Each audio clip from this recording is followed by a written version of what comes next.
আসসালামু আলাইকুম। দেখছেন বাগিচা বাড়ি।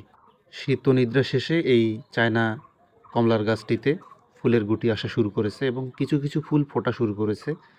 তো ঠিক এই মুহূর্তে এর কিছু খাবারের প্রয়োজন। তো এই খাবারগুলো আসলে আমরা মাটিতে না দিয়ে আমরা সরাসরি গাছে স্প্রে করে দিব। সাথে একটা দার্জিলিং কমলাও আছে। তো এই দুটি গাছে আমরা কি খাবার দিব, কি স্প্রে করে দিলাম, সেই বিষয়টি আজকে আমি ভিডিওতে দেখানোর চেষ্টা করব। আশা করি সঙ্গেই থাকবেন। তো এই সময় গাছের প্রয়োজন হচ্ছে বোরন এবং বিশেষ কিছু মাইক্রোনিউট্রিয়েন্ট গুণসম্পন্ন সার। তো আমি এই সলুবর বোরন এবং মবোমিন মাইক্রোনিউট্রিয়েন্ট এগুলো দেব। যে পরিমাণটুকু দেখিয়েছি 2 লিটার পানিতে আমি এতটুকু পরিমাণ আপনারা দিবেন। দেওয়ার পরে আমরা সুন্দর করে গাছে স্প্রে করব।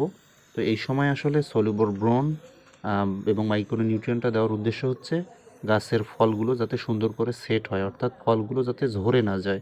এই কারণে এই মিশ্রণটি দেওয়া। ধন্যবাদ।